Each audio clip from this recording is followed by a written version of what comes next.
Hello बच्चों, देखिए last lecture में हमारा molecular formula and structural formula ये बच्चों टॉपिक हमारा हो गया था।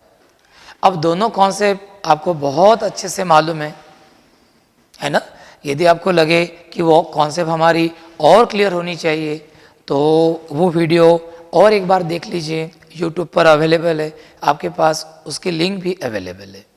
तो बच्चों जब भी आप पढ़ेंगे, केमिस्ट्री बहुत आसान है, दोनों भी C1 और C2, और सिर्फ इसके लिए बच्चों क्या है, बार बार रिवीजन चाहिए, अंडरस्टैंडिंग चाहिए। हर टॉपिक पढ़ते वक्त आप खुद को पूछते जाइए कि ये टॉपिक मुझे अच्छे से समझा है कि नहीं। और जब आपको लगेगा कि वो कॉन्सेप्ट मुझे समझ में आ गया है, डेफिनेशन रही तो मुझे समझ में भी आ गई, याद भी हो गई, उसके बाद आप अगले टॉपिक पर जाते जाओ, तो फिर आपका ये केमिस्ट्री बहुत अच्छा होगा। अब आज हम एक नया टॉपिक देखने जा रहे हैं, और ये नया टॉपिक है बच्चों क्लासिफिकेशन ऑफ ऑर्गेनिक कंपाउंड्स। ये जो नया टॉपिक है ये है क्लासिफिकेशन ऑफ ऑर्गेनिक कंपाउंड्स।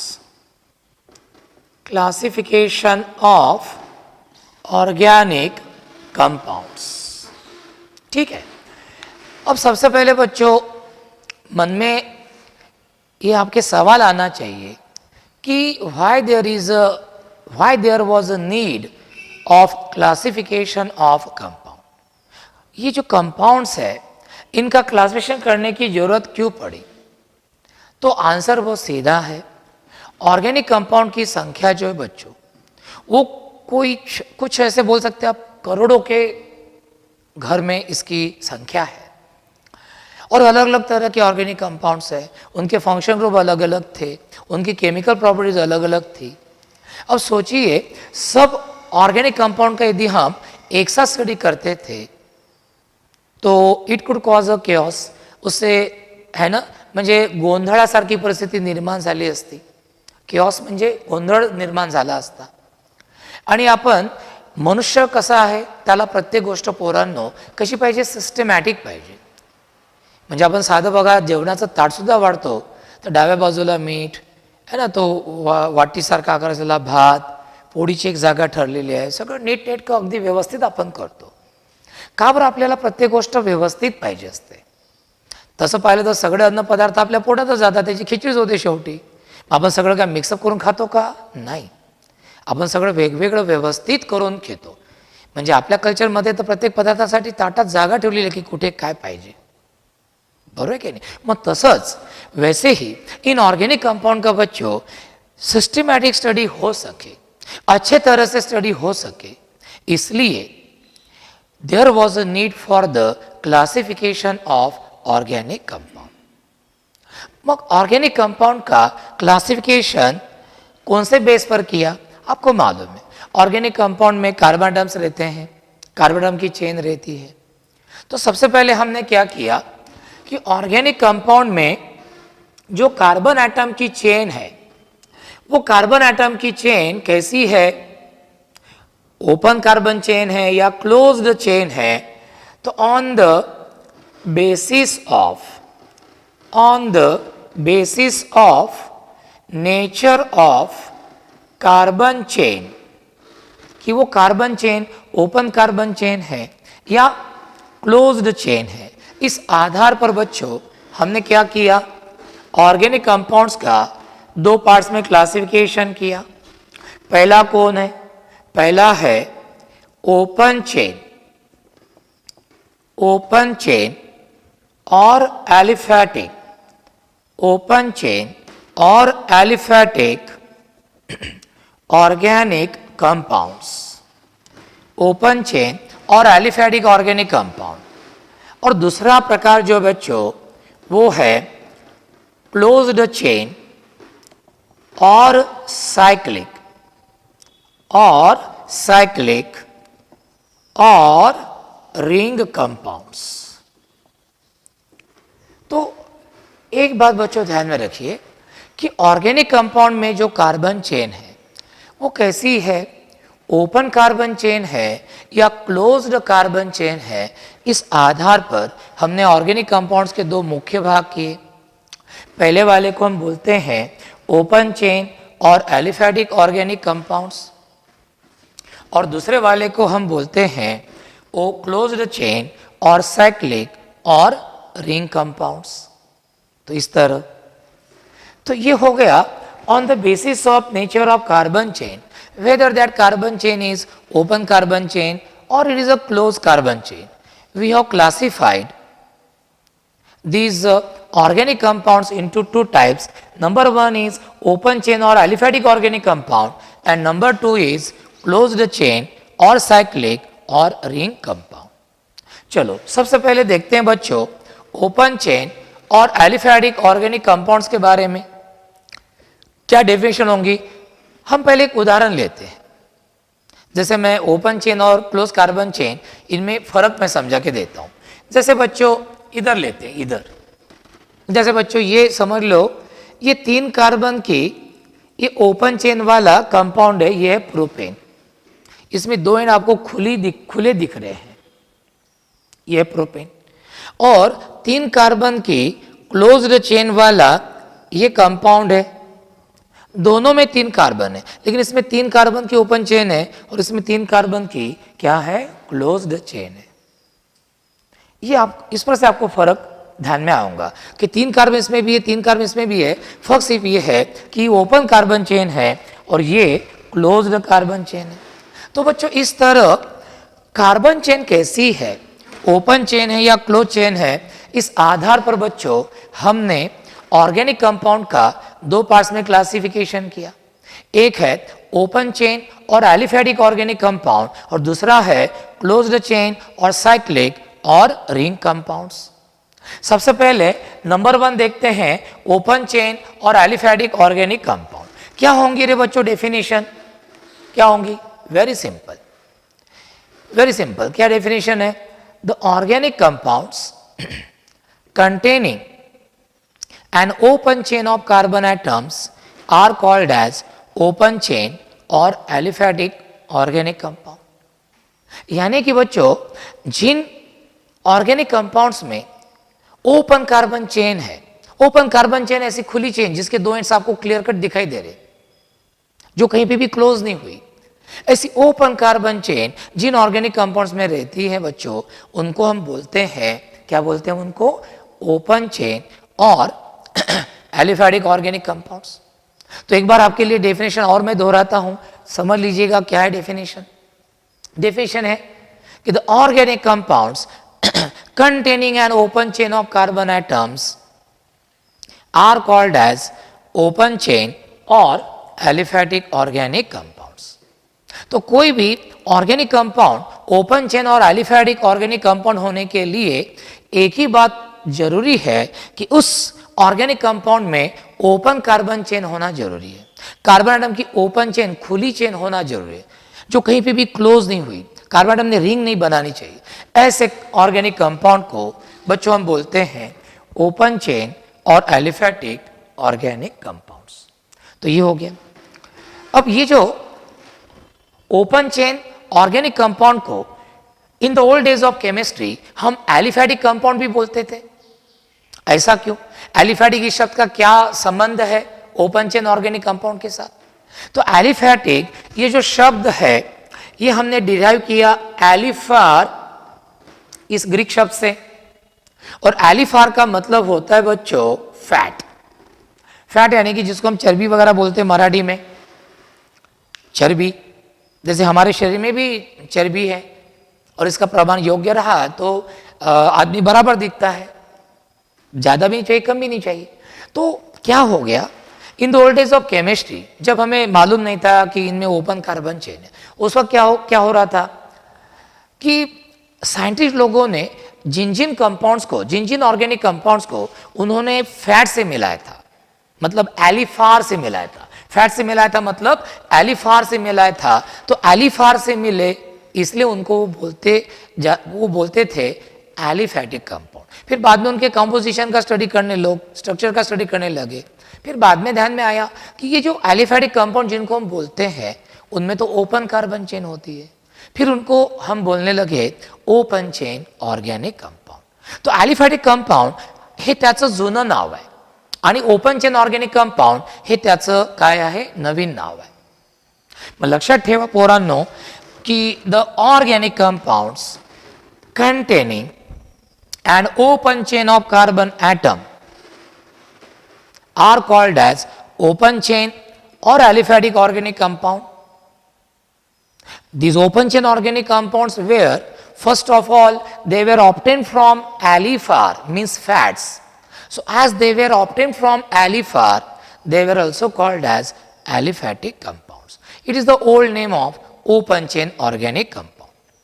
चलो अब इसका भी कलेक्शन कैसे किया. अब ओपन चेन और एलिफैटिक ऑर्गेनिक कंपाउंड में जो ओपन कार्बन चेन है वो कैसी है, स्टेट कार्बन चेन है या ब्रांच कार्बन चेन है. सभी कार्बन एटम्स एक सिंपल स्टेट चेन में है क्या, या फिर कुछ कार्बन की चेन है और कुछ कार्बन उस मेन कार्बन चेन पर साइड चेन करके हैं.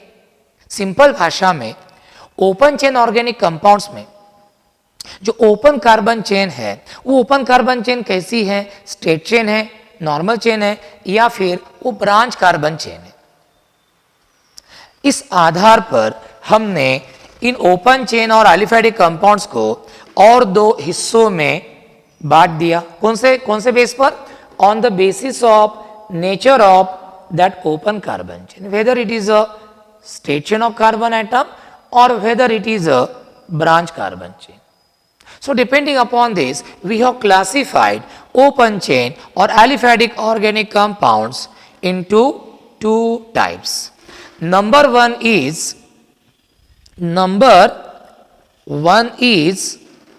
straight chain compounds. Number one is straight chain compounds, and number two is branched chain compounds. Branch chain compounds. अब देखते हैं स्ट्रेट चेन कंपाउंड. बच्चों पहले कुछ एग्जांपल्स समझ लेते हैं, उस पर से आपकी कॉन्सेप्ट क्लियर हो गई तो फिर आपको डेफिनेशन भी बहुत जल्दी ध्यान में आएंगी. अब जैसे देखो, ये 4 कार्बन की मैं चेन लेता हूं, CH3 CH2 CH2 CH3, बीच में सिंगल बॉन्ड्स है. ये 4 कार्बन वाला अल्केन है ब्यूटेन. 4 कार्बन की नॉर्मल चेन है, 4 कार्बन की नॉर्मल चेन है, इसलिए एन ब्यूटेन बोलते हैं. अब ऑर्गेनिक केमिस्ट्री में जब भी आप किसी कंपाउंड के नाम के पहले स्मॉल एन देखेंगे तो समझ लीजिए कि that n is for normal. That n is for normal. Normal का मतलब सभी कार्बन आइटम जितने भी है they are all present in one simple straight chain, normal chain, there is no side chain. तो ये एन ब्यूटेन हो गया. इसी तरह 5 कार्बन की स्ट्रेट चेन रही तो एन पेंटेन हम उसको बोलते हैं एन पेंटेन. 6 कार्बन की नॉर्मल चेन रही, एन हेक्सेन हम बोलते हैं. तो remember, so what are straight chain compounds? Very simple, the open chain organic compounds containing a straight chain of carbon atoms are called as straight chain compounds. In common name system, generally we mention the prefix small n before the name of these straight chain compounds. N for normal, this letter n indicates that all the total number of carbon atoms they are present in one simple straight chain. तो ये n butane हो गया. इसी तरह 5 carbon की normal chain वाला अभी n butane हो गया. इसमें मैं थोड़ा सा दुरुस्ती करता हूं. अब ये 5 कार्बन वाला हो गया, CH3 CH2 CH2 CH2 CH3. ये कौन हो गया? N pentane. इसी तरह 6 कार्बन की स्ट्रेट चेन रही तो उसको मैं क्या बोलूंगा? N hexane. उसको मैं क्या बोलूंगा? N hexane. तो इस तरह अब आपके डेफिनेशन बच्चों ध्यान में आई कि the open chain organic compounds containing a straight chain of carbon atoms are called as straight chain compounds. और ये कुछ एग्जांपल्स है, n butane, n pentane, n hexane. इन स्ट्रेट चेन कंपाउंड में जो कार्बन चेन रहती है उस कार्बन चेन पर एक भी साइड चेन रहती नहीं. जितने भी कार्बन एटम होते हैं वो सभी एक स्ट्रेट चेन में प्रेजेंट रहते हैं. तो ये हो गया इसके बारे में. अब हमें आगे का जो टॉपिक देखना है वो है ब्रांच चेन कंपाउंड। अब ये फॉर्मूला बहुत बड़ा हो गया था, तो अपन पहला वाला ही फॉर्मूला कर लेते इसको, एन ब्यूटेन वाला, ताकि अपन यहां पे लिख सके। तो ये एन ब्यूटेन है। चलो अब देखते हैं ब्रांच चेन कंपाउंड्स। नाम पर से आपको समझ में आऊंगा कि ऐसे ओपन चेन ऑर्गेनिक कंपाउंड्स होते हैं कि जिनमें ब्रांच कार्बन चेन होती है। मतलब जो total number of carbon atoms होते हैं वो सभी एक स्ट्रेट चेन में नहीं रहते, उनमें से कुछ एक चेन फॉर्म कर लेते हैं, मेन कार्बन चेन, और बाकी कार्बन उस मेन कार्बन चेन पर क्या रहते हैं, एज अ साइड चेन। बाकी कार्बन एटम उस मेन कार्बन चेन पर क्या रहते हैं, एज अ साइड चेन। जैसे उदाहरण के तौर पर आप देख लीजिए, ये CH3 CH3 CH3 कौन है बताओ, आइसोब्यूटेन है। कौन है ये, आइसोब्यूटेन। टोटल कार्बन कितने रे बेटा, 4 है। लेकिन जैसे यहाँ पे चारों कार्बन की सिंपल स्ट्रेट चेन थी, ब्रांच नहीं थी, इसमें 4 नहीं, सिर्फ 3 कार्बन की एक मेन चेन है और 4 में से एक कार्बन साइड चेन में है। 4 में से एक कार्बन क्या है, साइड चेन में है। तो आपको ध्यान में आया होगा कि the open chain organic compounds containing a branched chain of carbon atoms, containing a branched chain of carbon atoms are called as branch chain compounds. ऐसे ओपन चेन ऑर्गेनिक कंपाउंड्स कि जिनमें branch chain of carbon atoms है, branch carbon chain है, ऐसे compounds को हम क्या बोलते हैं, ब्रांच चेन कंपाउंड्स। तो ये हो गया बच्चों इसके बारे में पूरा। तो यह यहां तक के हो गए। क्लोज चेन और साइक्लिक और रिंग कंपाउंड हम अगले लेक्चर में देखेंगे। जितना हमने देखा वही आज रिवाइज करते हैं, है ना। बहुत ज़्यादा लेके गड़बड़ करने के बजाय थोड़ा से लो, अच्छे से सिखाओ, अच्छे से सीखो और परफेक्ट करो। ये मेरा थोड़ा सा नियम है या रूल है। तो क्या क्या हमने देखा था, सबसे पहले ऑर्गेनिक कंपाउंड क्या थी definition, the carbon containing compounds except carbonates and bicarbonates are called as organic compounds. Why there was a need for the classification of organic compound? Because we want to study these organic compounds in a systematic manner. There were lakhs or crores of organic compounds, and for the systematic study it was necessary to classify them. So on which basis organic compounds are classified? First of all, we classified organic compounds on the basis of nature of carbon chain present in these compounds, whether that carbon chain is straight chain or branch carbon chain, whether that carbon chain is open carbon chain or closed chain. On this basis we have classified organic compounds into 2 types. Number 1 is open chain or aliphatic organic compound, and number 2 is closed chain or cyclic or ring compounds. Now what are open chain or aliphatic organic compound? Very simple, है ना। what are aliphatic, है ना, what are aliphatic or open chain organic compound? Very simple. The open याच्यामध्ये आपण असं म्हणू शकतो की the organic compounds containing an open chain of carbon atoms are called as open chain organic compound. Initially they were called as aliphatic organic compounds because first of all they were obtained from aliphar, which means fats. Now again, open chain or aliphatic organic compounds, they are classified into 2 types depending upon whether that open carbon chain is straight chain or branch chain. Now what are straight chain compound? The open chain organic compound containing a straight chain of carbon atoms are called as straight chain compounds. For example, N-butane, N-pentane, N-hexane. Generally straight chain compound के common name लिखते वक्त हम prefix में N लगाते हैं, N for normal, जो हमें बताता है कि सभी कार्बन एक नॉर्मल चेन में, स्ट्रेट चेन में। दूसरा है branch chain compounds. Branch chain compounds की क्या होंगी definition? Very simple. Branch chain compounds की क्या होंगी definition? The open chain organic compounds containing a branch chain of carbon atoms are called as branch chain compounds. For example, isobutane, total carbon 4 है लेकिन इनमें से सिर्फ 3 कार्बन की main chain है और 1 कार्बन क्या है, साइड चेन में है। तो इस तरह ये हमारा एक पूरा टॉपिक आज हो गया। अब जो दूसरा टॉपिक है बच्चों, क्लोज चेन और साइक्लिक और रिंग कंपाउंड, ये भी इंपॉर्टेंट है क्योंकि 11वीं 12वीं में हमें क्लोज चेन और साइक्लिक और रिंग कंपाउंड का भी स्टडी है। तो वो हम नेक्स्ट लेक्चर में देखेंगे, क्योंकि आज एक लेक्चर में तो पूरा होता नहीं और गड़बड़ करने से कोई फायदा नहीं। तो बेस्ट ये होगा कि आज हमारा पक्का हो गया, बराबर है कि नहीं? आपकी ये कॉन्सेप्ट क्लियर है, ये भी हो गई, ये भी होगी और ये भी होगी, यानी 4 हमारी कॉन्सेप्ट आज हो गई। ठीक है, तो आज हम यही ठहरते हैं और अगला लेक्चर जो इसके बारे में वो हम अगले लेक्चर में